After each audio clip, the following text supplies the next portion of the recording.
Fact. If you've clicked onto this podcast, that means you want to be entertained and educated at the same time. Or you're just looking for something to put on the background while you Google search pictures of cats, or play Candy Crush on Facebook, or tweet to your friends in Saskatchewan. I'm not going to judge, I don't care. I'm Andrew Rhodes, and this is the Absolutely Completely Random podcast for Saturday, October 15th, 2016. Tonight I'm going to be discussing the Galaxy Note 7 that is basically going to be giving Samsung one big bath that they're taking on it. Fraggle Rock's dancing your cares away when it returns to HBO. The animators in Japan are few and far between. They don't have enough for everything that's going on, and the wages may be why. Naruto's giving us one final arc of filler before it says bye-bye for good. Toonami drops a humongous bombshell on us this week, and I mean this is a big bombshell, folks. Can't wait to talk about this.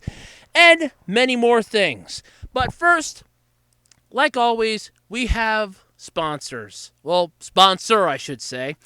For the ACR podcast, here is myself. Hi, friends. This is Andrew from A Roads 2012 on eBay. Are you looking for trading cards, DVDs, video games, action figures, collectibles, or just plain oddities, things you'd want to have around your home as conversation starters for parties, or to break the ice with family members coming for the holidays? Just don't forget, they're almost here. Well, if you are, swing by my page on eBay. I have a lot of stuff for sale, and I'm constantly rotating stock to keep everything as fresh as I can. I also tweet everything that I have up for sale multiple times a week. So, if you're in the market for anything I have, swing by my eBay page. That's lowercase ARHOADS hyphen 2012 on eBay. You can also follow me on Twitter at Otaku Roads. All right, so I have a 2-liter of Dr. Pepper about a quarter of the way done. I got my little piece of paper here telling me what I'm talking about, and I have my articles. So, let's start this thing, shall we? Samsung's taking a bath on the Galaxy Note 7. Now, for those of you unfamiliar with what this is, let me kind of give you a little breakdown of it. It's Samsung's newest phone, I guess you'd want to say. It's like a phone, no tablet sort of deal. Sort of like the iPad. It's been out for a while. This is version 7, so the 7th generation, I guess you could call of it. And the problem is with this one, the battery overheats and catches fire. So much so that a lot of, and I really get a kick out of this, a lot of airports and airlines are requesting that you not have them on the flights. A lot of cell phone manufacturers and a lot of carriers are not offering trade-ins anymore for them. They're not even taking them as returns because of this problem. Samsung came out with a patch. I remember about that. I don't own one, by the way. I own a track phone. Samsung came out with a patch for it. The patch was basically going to prevent the battery from going any further than 90, and I think it was like 65%. I was about to say 95, but about 65% charged, and they figured that would solve the issue. It didn't. And more of these little bastards have caught fire. They're starting to become a hazard, and Samsung is estimating their loss for this. This is how bad of a bath they're going to be taking on this, folks. $5.3 billion. I'm not joking on that. That's a hell of a bath. I mean, holy crap. Anybody ever see the movie Back to School with Rodney Dangerfield? He makes a comment at the start of it, we'll keep the product costs low because we don't want to take a bath in them like those chubby tubby bath toys. Yeah, I think Samsung's taking a bath on this Galaxy Note 7. Big time.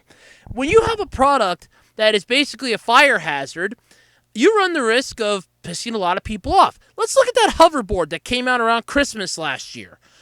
Wow, that was great. Everybody was buying those things off the shelf. What ended up happening? Those little bastards were catching fire left and right. They caught fire at malls. They caught fire on the streets. They caught fire in homes, just charging up. How many people were throwing those things out in like a month? Ooh, I know, about 95%. At least that's what I estimate were throwing those things out. I don't blame them either.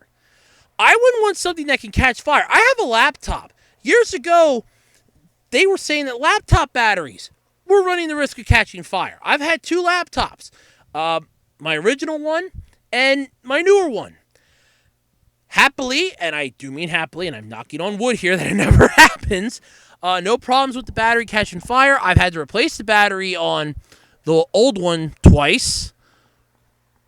But yeah, I have cell phones. Cell phones, I've had to replace the battery on one.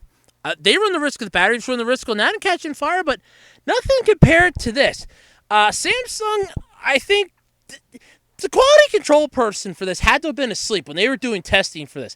They had to have been asleep because this is something that I swear would have been in quality control and would have been in product testing. We got to make sure the battery can charge and make sure it doesn't catch fire. Oh yeah, not a problem. Who was asleep at the wheel on that one that this thing can catch fire, but we're going to ship it out to the public anyway? That to me scares me. I mean, is that like a competent person that you have working there, or is that somebody that you're working them so ragged that they have to fall asleep on the job? That scares me a lot there, and it makes me worry about things. But nonetheless, it's a massive recall. So if you have a Galaxy Note 7, turn it off. For the love of God, turn it off. Don't touch it. Put it in a drawer somewhere. Basically, contact them. They'll probably tell you what to do with it. But if you want my opinions, put it in a drawer. Or if you really want to use it to start a fire. Like if you want to have a bonfire, put it in the thing, charge it up, boom, instant bonfire probably. Just do that. So yeah, if you have one of those, turn it off immediately. That's what they're recommending. So I thought I'd just be nice to start that off since that was all over the news this week. So there you go. Public service announcement done. All right. What do the numbers 70, anime, and Japan all have in common?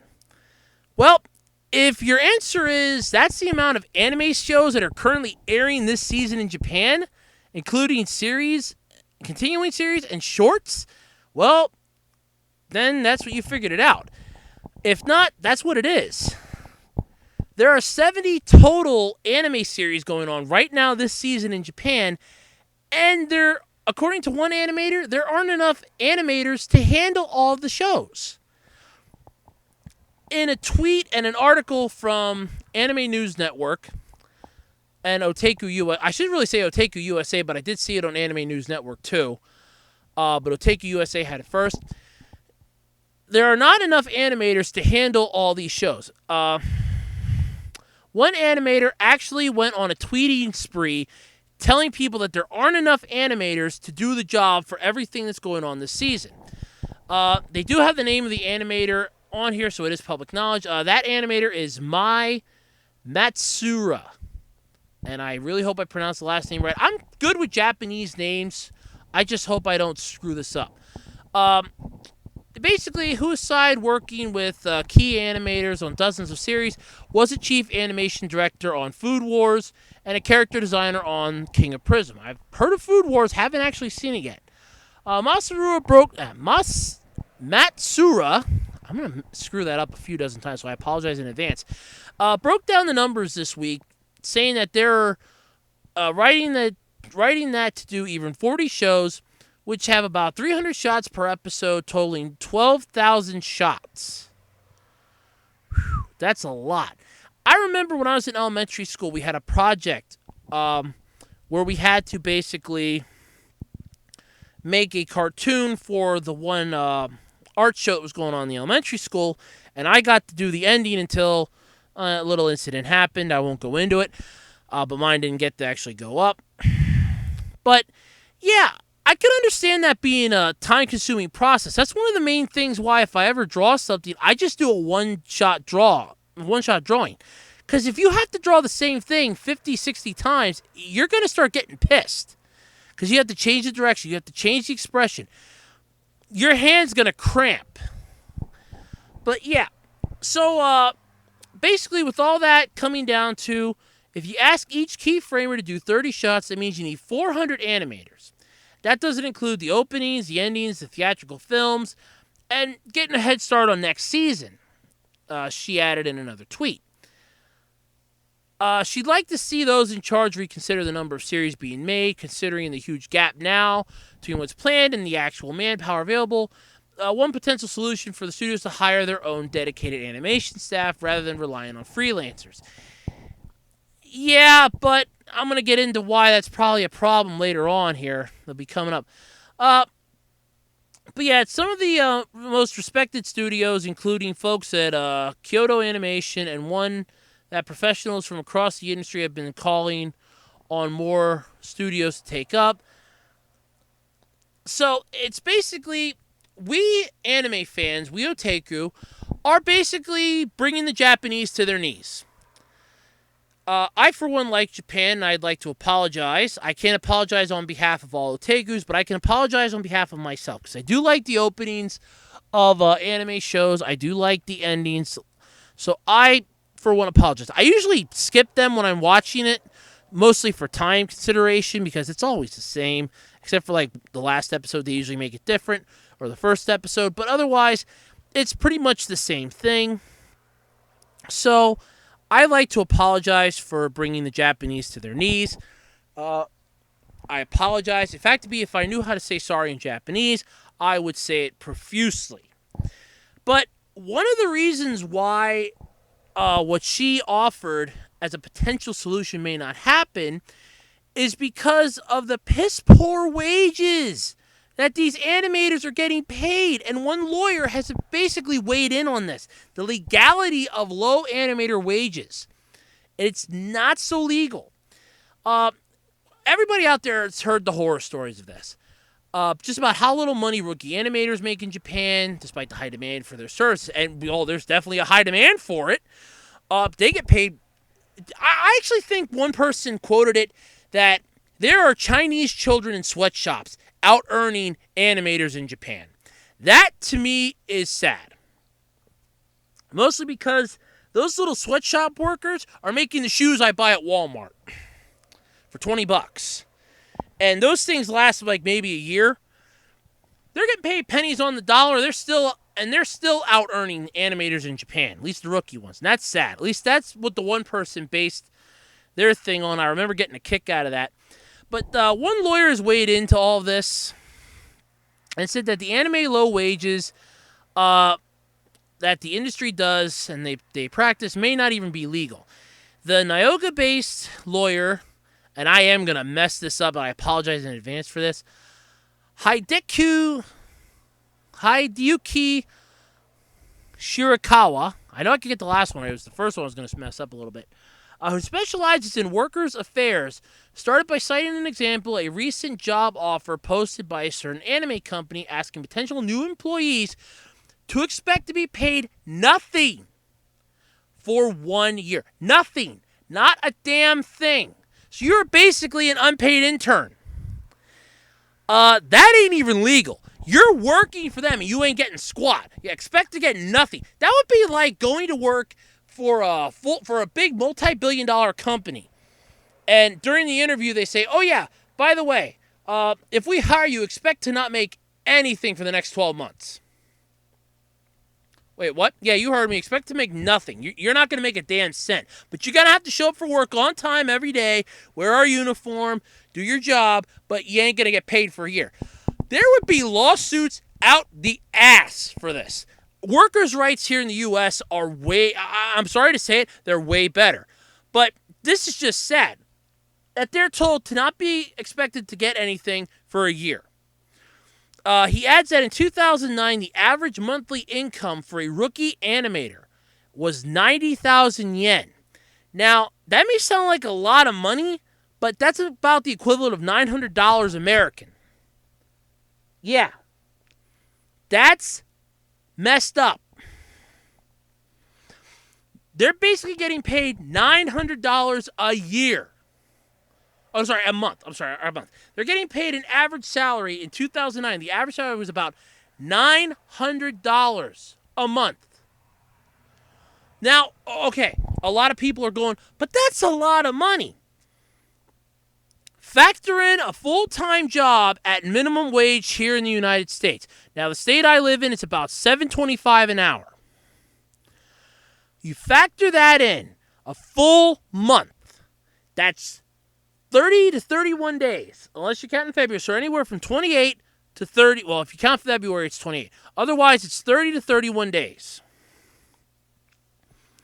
If you're working at least 6 to 10 hours a day,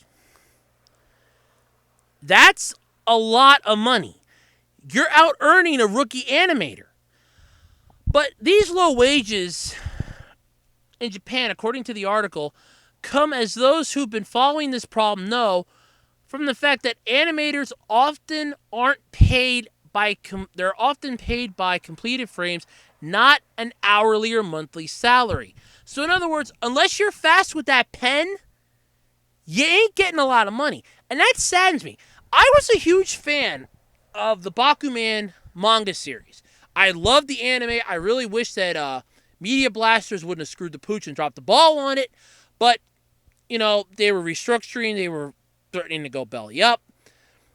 What they needed to do is just get their freaking kitty thing back off its ass, and they wouldn't have had a problem. But, yeah. So, either way, this saddens me. Because what this basically means is that everything I was taught in that series, and that's making manga. This is for animators. But the manga people were getting paid by the page. So unless you're making a 50 to 60 page manga, according to that, you're not making a lot of money, but yet you're spending hours. You're spending hours drawing. That would start to weigh on my nerves. I mean, that is something you have to be committed to. But yeah, it's really sad. But then they're going on the article about, but if these low wages are agreed upon between the anime studio and the employee, aren't they technically legal? Shirakawa says it's not necessarily the case. For one, if the animator is officially an employee of the studio, they are required by law to be paid minimum wage, which in Tokyo is 932 yen. That's about $9. So Tokyo is making $9 an hour. That's minimum wage in Tokyo. That is damn impressive. In Tokyo, it's $9 an hour minimum wage. That's damn impressive. I am shocked at that. That is freaking cool. It is $9 an hour in Tokyo minimum wage. That's cool. That's neat. I like that. But yeah, so you have people here in the U.S. that they're getting screwed left and right. They can't really keep up with this, and yet they're getting piss poor wages. But an average is okay. So continue with the article, I should say, before I trail off too far. With an average salary of $900 a month, that's probably not happening. So in other words, because they don't want to pay them $9 an hour and basically have to pay them a salary of $900 a month, they're going to basically screw the pooch on them and F them in the A. Oink them in the Alps, or whatever, however you really want to put it. Either way, I agree. This does not seem legal to me. This basically seems like we, the anime fans, are causing a massive problem to happen, and it's basically our fault that they are getting screwed. And I feel sad now. Now it's like every time I watch an anime series, I'm going to be thinking, well, how badly am I screwing over another potential animator in Japan? You know, are they going to be getting minimum wage, or are they actually going to be doing well this month? Are they going to be able to eat, or are they going to get screwed? And that's now what I have to worry about after reading this. And that scares me. Before, I feel respect for them. Now I'm mostly wondering, okay, now I got to buy this so that they eat. And that saddens me a lot. It really does. Because now you're not basically telling the consumer that, oh, yeah, well, now you can enjoy the wonderful anime series you've been waiting for. Oh, and by the way, so-and-so may not be eating this month because they weren't able to complete the panels in time. So to me, that scares and saddens me at the same time, because now I'm thinking, great, so I have to buy this in order to make it so that somebody eats. Whereas I can't watch it now on Crunchyroll because, well, if I watch it on Crunchyroll, they may not eat because that's free. I do the free on Crunchyroll. Now they may not eat. That saddens me. It really does. That saddens me. I can't express that enough. That really saddens me. But going on with this article, but what about animators who work as contractors rather than employees? Shirakawa says that there are many cases when contract animators should actually be considered employees under Japanese labor law, especially where contracts restrict them from working for other studios. So that pretty much goes with what I was saying earlier with the Bakuman thing, because I remember that being in there that they had to sign a contract that you could only work with, and in the manga it was Shueisha, which is basically Shonen Jump, and you can't go to work for another magazine for at least another year till your contract's up, whether or not we want to keep you or not. You can't take your work anywhere else. So they have to work long hours, take strong direction from directors, and use materials provided by the studio. So these employees, or like contractors, should technically be eligible for minimum wage as well, but they're kind of not. That's sad. Again, as for solutions, Shirakawa recommends animators form a labor union to improve working conditions and raise excellent animators through the Japanese Animation Creators Association, or JANICA. It's JANICA. Whatever that means. Basically, now I'm not one to ever say that you should form a union, because I've heard multiple times throughout my life the unions were a horrible thing. They were the worst thing that ever happened. In this case, I say form a union. Dan, if you're getting this piss poor of wages, and now me as a... Now I should really say it. Now I as a otaku, as a fan of anime, feel obligated that I need to buy as much of this crap as I can to keep them employed, to keep them getting money. That's how I feel, because they're getting paid for the amount of stuff. So if the stuff gets better and better, they might get more money, which means that they'll have a chance to survive. That saddens me. So yeah, I say unionize. My God, I say unionize. I say unionize now. Form a union. Go on strike if you want to. You'll have me as a supporter. I will support you. I mean that. But the problem is... Yeah, so the problem is that according to the article, it isn't technically a union. That JANICA, or the Japanese Animation Creators Association... it's not technically a union, but it may, which limits its ability to bargain for animators' rights. So yeah, I say form a union. My God, form a goddamn union. So that's just, like I said, that's sad. It saddens me. I'm really upset now with this. But yeah, me as an anime fan, I just can't wrap my head around that. I mean, I make a little over minimum wage at my part-time job now, but still, I mean, for the love of God, I feel horrible for them. I feel so sad for them now. I mean, this is a country that has suffered so much. Their people suffered so much. You had World War II. Granted, and I know that a lot of veterans of World War II will yell at me for this, but hear me out. They did it to try to help their country by attacking us to get us in the war.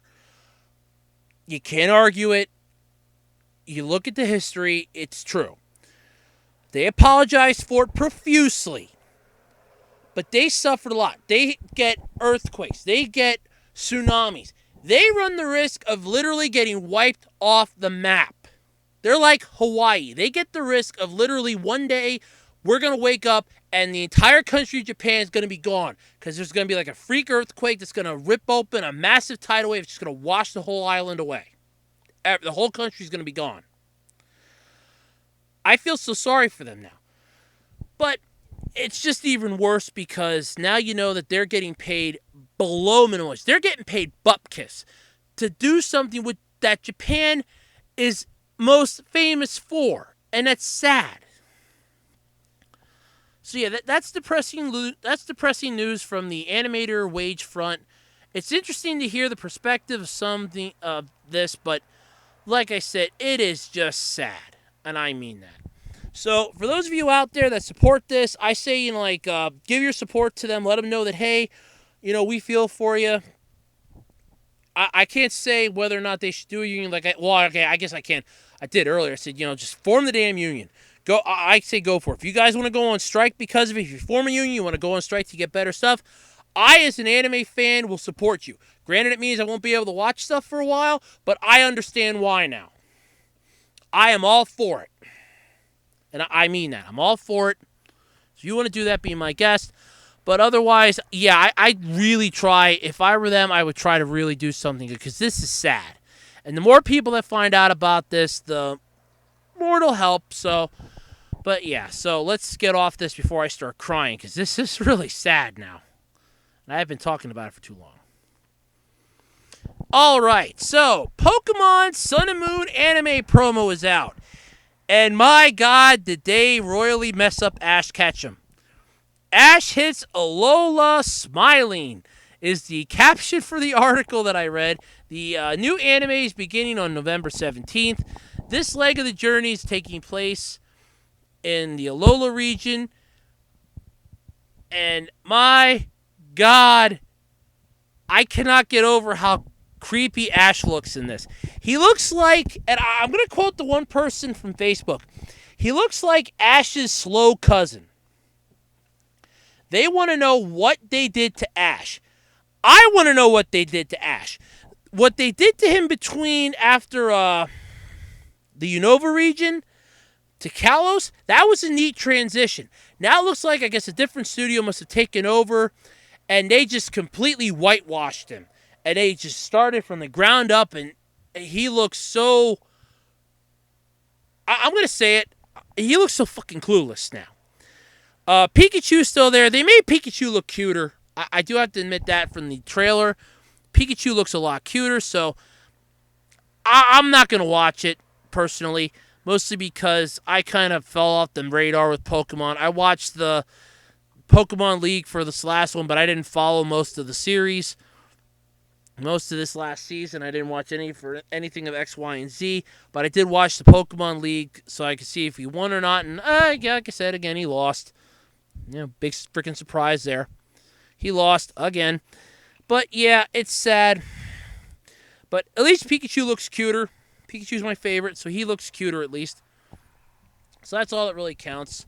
Sorry about that. I had to get a little drink there. Yeah, so they're heading to the tropical region of Alola, which is coming out in the new Sun and Moon anime, or the new Sun and Moon game, which, ironically, I think comes out around the same time, if I'm not mistaken. I know it comes out in November. I think it's like the 15th or something it comes out. Hold on, let me check here quick. Because I know the Pokemon anime usually airs on a Thursday. Stupid calendar. Let's see here. Oh, if I go the right way. Yes. Okay, so the game should come out on the 15th.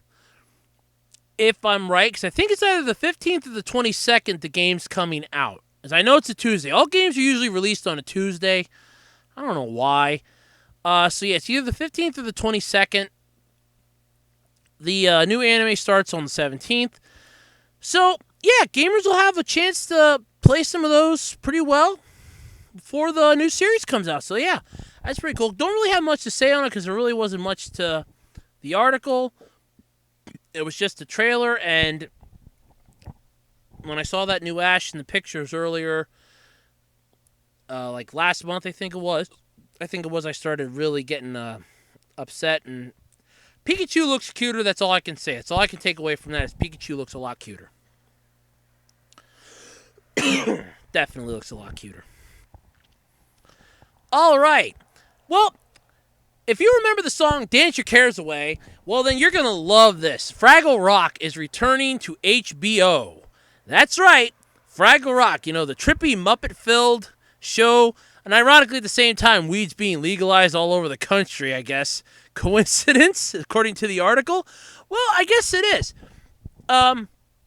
So the article basically says, move over Westworld. HBO is about to bring back a classic show with an even weirder premise than your trippy Western sci-fi.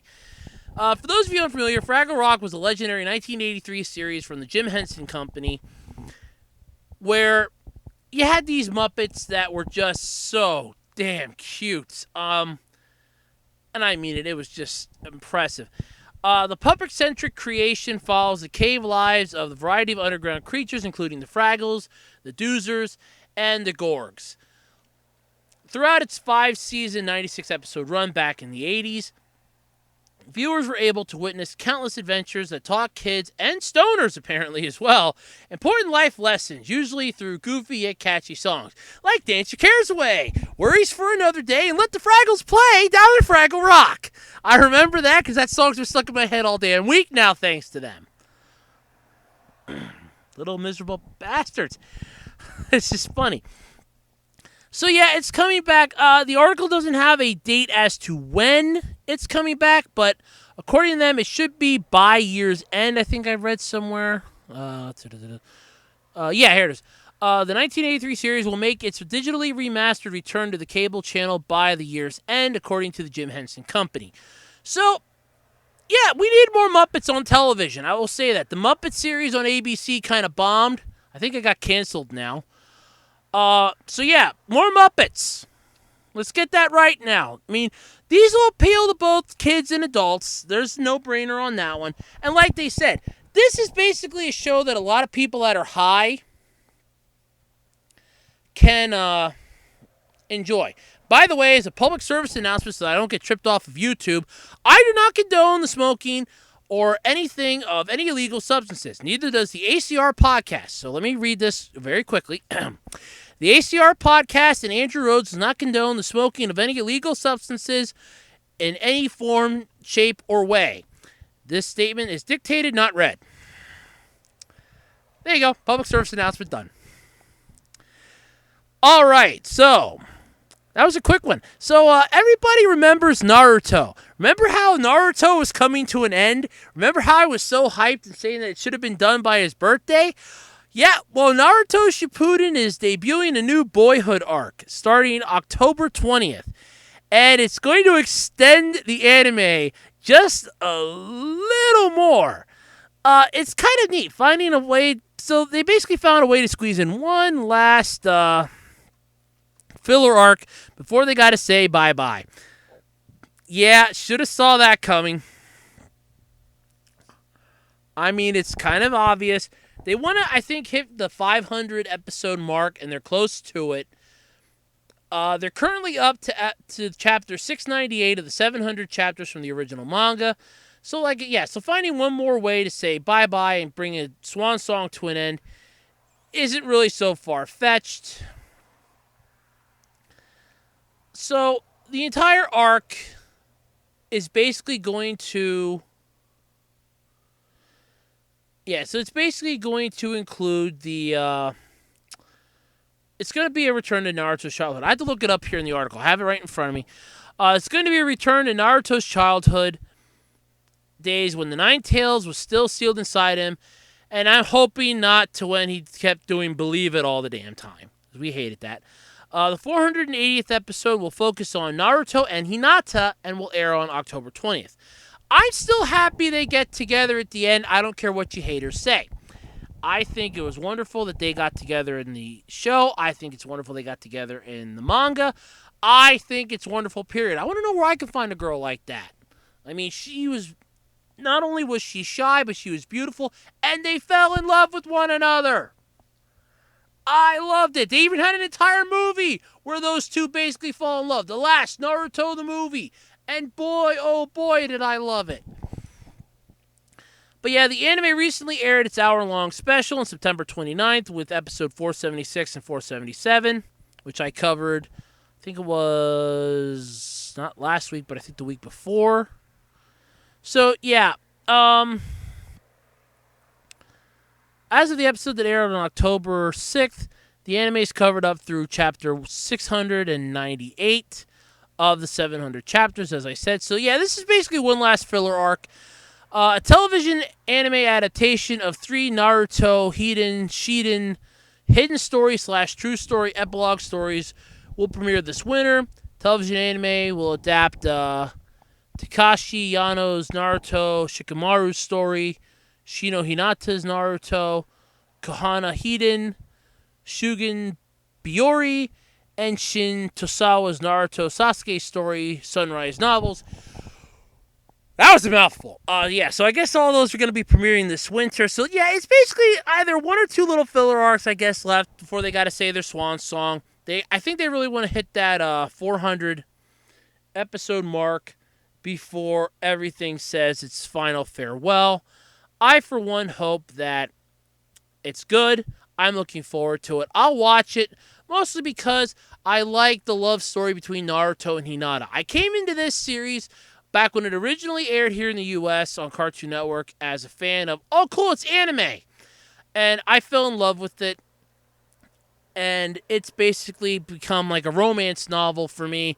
Like, Eyes was the romance manga for me. Then Bakuman was romance manga. Now it's Naruto because it's got action, adventure, and it's got a lovely romance that I want to see last for eternity, damn it! And I mean that. So don't go killing them off in the spin-off series there, guys, okay? I want to see this romance between Naruto and Hinata last a good long time. Let Naruto's son and daughter have their fun, the son, but make sure the parents stay alive, damn it. Don't need them dying. And all right, that's pretty cool. So, Toonami drops a bombshell on us this week. I'm just going to segue right into that. The Intruder 3. Now, this was announced back in July that the Intruder 3 is coming. I started geeking out because the Intruder 2 was amazing. It was like 7 weeks, pure action, adrenaline. The last time we saw the Intruder was way back in the end of the 90s, like in 99. Like September of 99. I think the last time we saw it was like somewhere in the 2000 mark with the final couple episodes. We never really got the closure for it that we wanted. But the Intruder 2 came along and just blew us away. At least it blew me away. Absolution's destroyed. Sarah's basically digital soup at this point. And everything else is just beautiful with this. The Intruder was a nightmare creature. Tom was basically part of him. And it was great. Well, now the Intruder 3 is coming out, and the trailer for it dropped sometime today.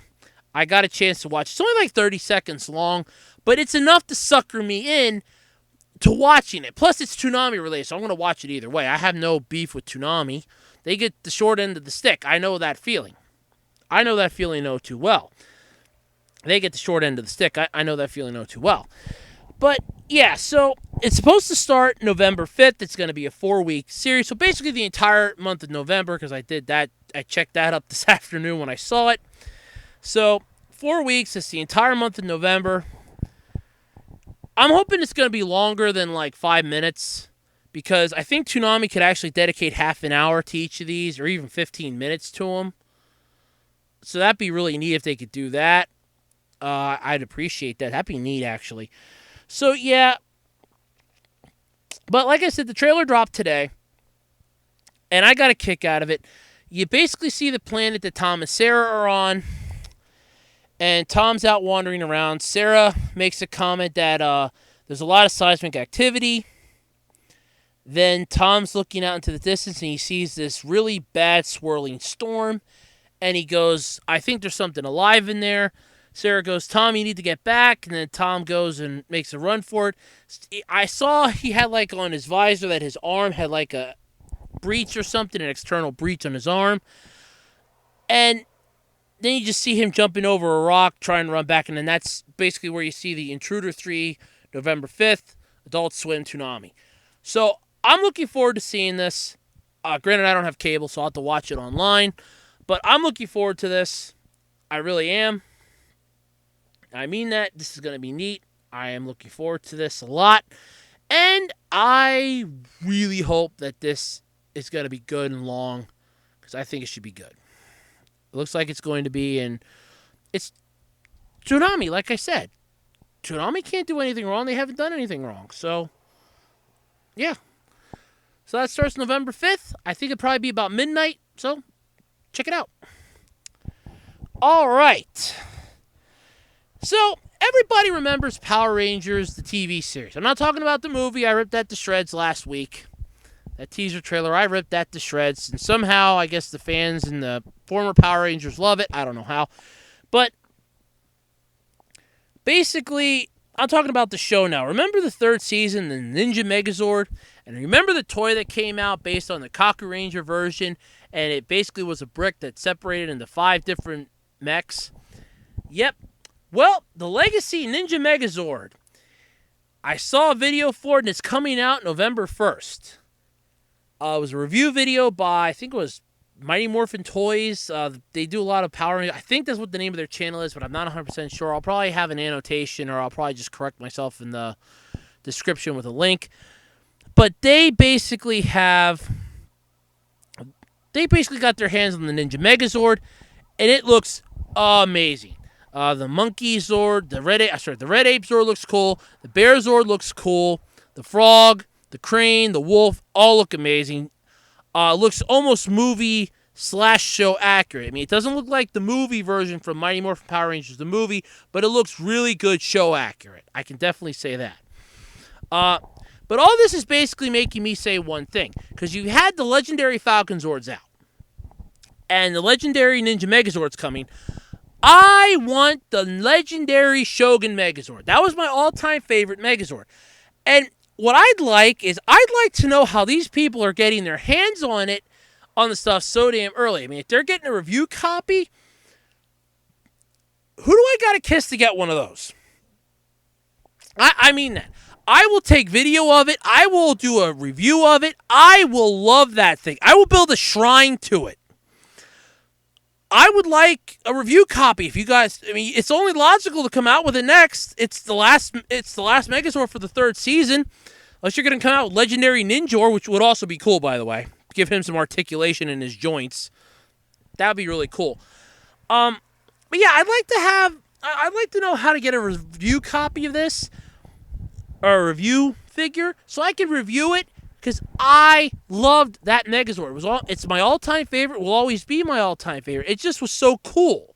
It's basically this giant temple that's a robot. You can't say how cool that it's not cool, basically. So yeah, like I said, street date for the Legacy Ninja Megazord is supposed to be November 1st, provided, I guess, nothing bad happens, or in case something ends up, forestalling it. You never know. But I just wanted to throw that in there because I thought that was really, really cool. Oh, man. This section of the ACR podcast is brought to you by A-Roads 2012 on eBay. For all your trading card, anime, DVD, game, and collectible needs, swing by A-Roads 2012 on eBay. So Dragon Ball Xenoverse 2's beta is basically going on this weekend. Now, if you're listening to my podcast after Sunday, I guess it might be closed. I don't know. Pungence, one of my favorite Let's Players on YouTube, has been going to town on this. And I have to admit, from everything I've seen, it looks really cool. I don't have a game system to play it, but it looks amazing. The characters are more fleshed out than they were in the first one. The plot's definitely good. I saw a lot of the trailer. I'm really looking forward to seeing Let's Plays for this. And Pungence even announced with his Dokkan Battle that, yeah, he's going to be replacing the Dokkan Battle and doing more Xenoverse 2 content. Well, yeah, he kind of did that with Xenoverse 1, too, for a while. When he first started out, Xenoverse 1 was basically like 2 times a week. And then it went to 1 day a week. Then it went back to 2 days a week. I think he did 3 days a week then for a while. So, yeah, it's going to happen. It's cool. I'm looking forward to it. It comes out October 25th. But it's just amazing, though. Some of the stuff you can do in this. I mean, you can fly around the city after you get a license. You can get a vehicle. The characters. The combos in this. Because he did a training mission. Just to show the fighting system. The combo system in this is just beautiful. The action is flawless. The attacks, oh man, are they great. I mean, it's just it's amazing, basically. So yeah, I'm looking forward to seeing the videos of that. Like I said, I don't have a system that can play it. I know I could probably do it on a computer, but it's not really worth it at that point. And I figured, screw it. It's just more fun to watch at that point because then I'll be doing that all the time. And I do have a part-time job, so I can't do that all the time. That'd be really cool, though. So yeah, Dragon Ball Xenoverse 2 drops October 25th. So we got about 10 days from today till it drops. So look forward to that if you haven't pre-ordered. Don't forget, I talked about this a couple weeks ago. Black is no longer pre-order bonus. Will probably be DLC. So yeah, look forward to that. Check it out. And don't forget to check out Pungence. There's some free publicity for you, buddy. Check out Pungence on YouTube. He's a really great Let's Player, so I have to get another drink there. I get thirsty talking a lot. He's a really great Let's Player. He does a lot of good videos. Although occasionally he gets a little whiny in the Marvel Contest of Champions when he doesn't get the champion he wants. He always wants the 4-star ones. Just suck it up. You're not going to get them. But yeah, he's a good Let's Player. So yeah, check him out. Here's some free publicity for you, buddy. You can also find him on Twitter. He does a lot of games. So yep, check that out. All right. So anybody that's been following the CU podcast and has been following Pat Contry knows that he's worked on a book called The Ultimate Guide to the NES Library. This, as he put it, was like 2 or 3 years worth of a living nightmare for him. Recently just started getting shipped all over the place. And just for the heck of it today, I thought I'd check eBay because I know it's selling on Amazon because he keeps making a comment in the podcast that, well, if you get a chance, go on to Amazon, review it. It would mean a lot to me. Well, I found a whole bunch of them for sale on eBay. Now, by a whole bunch, I mean there were 3 active listings, but then there were 2 other ones in the sold column. Now, what bothers me about this is they're asking astronomical prices for this. Now, there was one that was called Punk Games. I don't know if that's Pat. He might have an eBay page. I don't know. He might have an eBay page, so I don't really want to badmouth that one. But that one's selling a lot of copies of it, things like 10 or more, so that could be Pat Contry's, I don't know. But then there are a couple people that are selling it for auctions, and one of them has like a couple bids, like $65. And then there's another one that has it up for a $70 starting price with a $200 buy it now. And the only thing I'm thinking of is they could just go to Amazon and pay, I think it's like $30 and get it. Or you could just get the damn digital version instead of not have the physical one. I know the digital one's still out yet. But holy Christ. I mean, so there's possible scalpers for this. And that just amazes me. For starters, that there's possible scalpers already for one guidebook to the NES Library. I mean, I couldn't do anything like that for starters. I mean, first off, not only could I not afford this book, I don't have any NES games. I have little to no interest in trying to find any. If I do come across any, they're just going to be put up on eBay to get rid of because I don't have a system to play them. I don't really want a system to play them. So, Pat, I feel for you. I really do. I'm hoping that this is people that are legitimately like buying 6 or 7 copies and they're just trying to scalp them to be assholes. I don't know. Maybe they'll make it on your scumbag seller of the week next time you do the podcast. I don't know. But yeah, I'm hoping that I'm wrong, but I don't think I am because some of those copies seem kind of weird. And the 2 that ended apparently were auctions. So I don't know if people are buying these and then figuring, I'll just put them up. I'll put it up on eBay and really make some dough on this. That's kind of despicable to me. I mean, I put stuff up. I'm actually legitimately selling it as I get it at yard sales or I get it from like other places.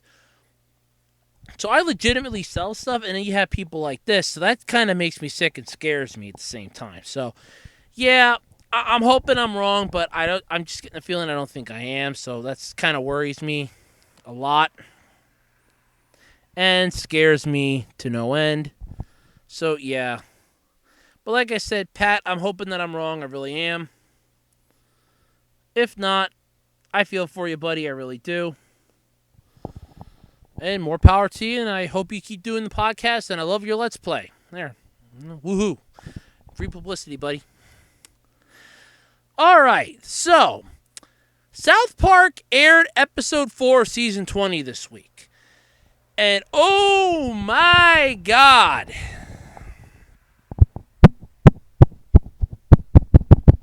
I don't even know where to begin. I just don't know where to begin. The last episode was episode 3. Cartman basically was asked by Heidi if he wants to see why girls have no balls, which has basically boasted a lot of comments online. And now this episode, Cartman has a girlfriend. He and Heidi are dating. They are the only couple in South Park Elementary besides Tweek and Craig. That's it. And I still do not understand Tweek X Craig from last season. Everything of last season is basically a blur. That was a monstrosity of a nightmare. I still can't figure half of it out. But basically, what worries me about this is that Cartman and Heidi are the only two out there. Butters has basically gone power mad because he's pissed because his girlfriend in Canada, she basically wants to stand with all the other girls in South Park and goes, no, you and I can't, don't call me anymore. We're not dating anymore. He gets pissed off, and they start this Wieners Out protest because they were blaming Cartman for Skank Hunt 42. And surprise, it's Kyle's dad, who's now petrified when Protocol Zero. And it was a good thing that he did, but it's not going to help him because the problem is the Danes will find you now. They made this whole thing in the episode that they're building this massive center to track where a troll, quote unquote, is, their name, their IP address, their physical address, so they will find him because they want payback for the loss of their princess, as they put it. They're pissed. They want his head on a platter. And Cartman, the only person that could have stopped Butters is Cartman, and he's basically done. He's out of it. And Kyle basically learned that the hard way because Cartman goes, well, look, we need the old Cartman back. And Cartman goes, oh, I see what it is. You want me to come back now that I'm happy. Now you want me to come back. And it's like, well, yeah, pretty much, because they wanted to make amends because now they know that it really wasn't you. But the problem is that this has now gotten so far out of hand that even Cartman probably couldn't stop Butters.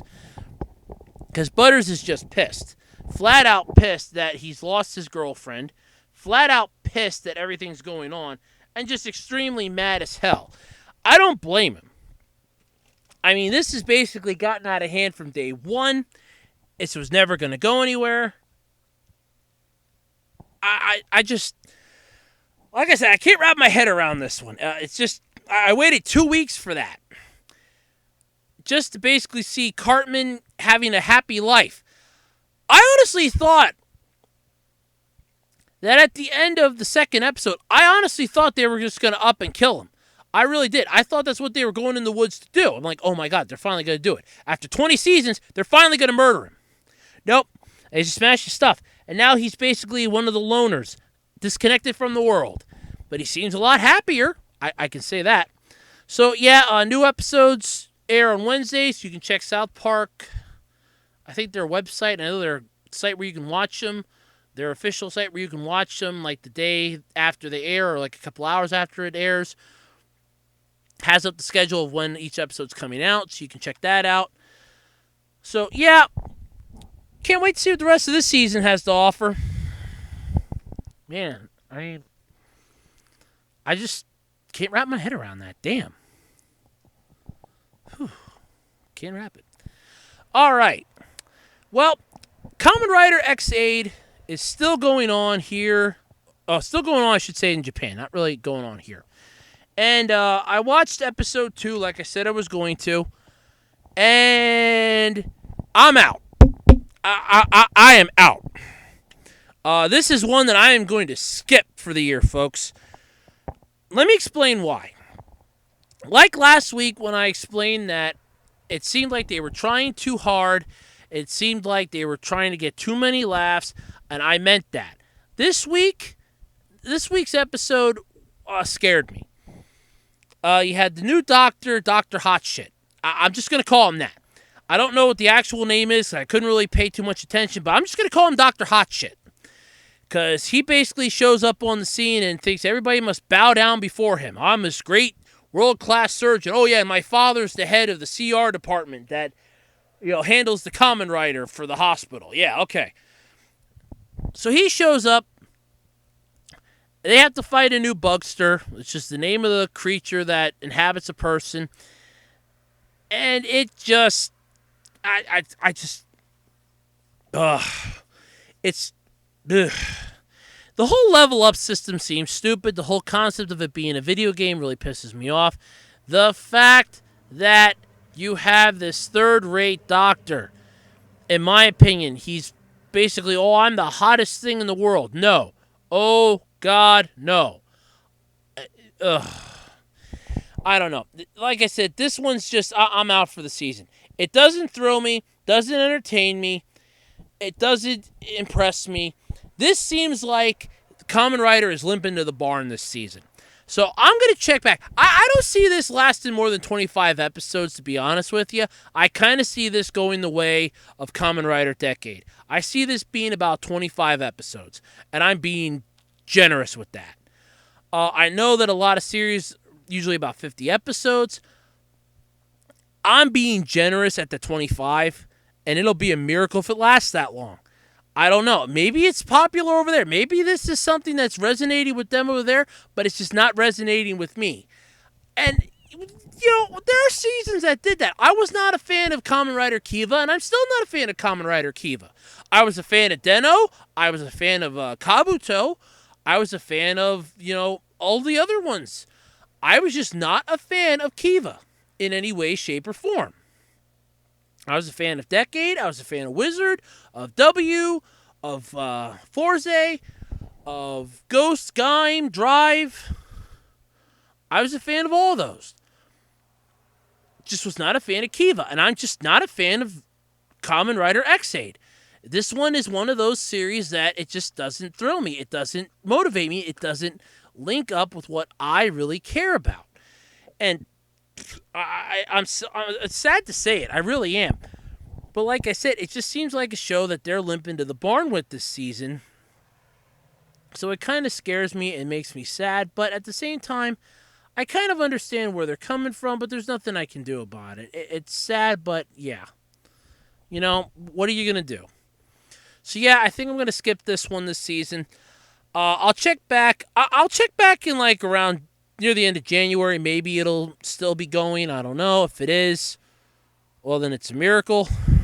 I personally kind of think this one might go the way of Decade. I don't know. But if it doesn't, I'll check back about September next year and see what's coming to the barn. Because this one, I'm out on it. I just can't. I can't. This one's just it's way too out there for me. I'm happy that they're thinking outside the box. And I mean that they're thinking outside, but pressing right up against the box. But, yeah, I'm going to be out on this one. I'm sorry about that. But, yeah, for this season, I'm out. I'll check back, see what they're coming up with next. But, yeah, I'm out on this one. All right.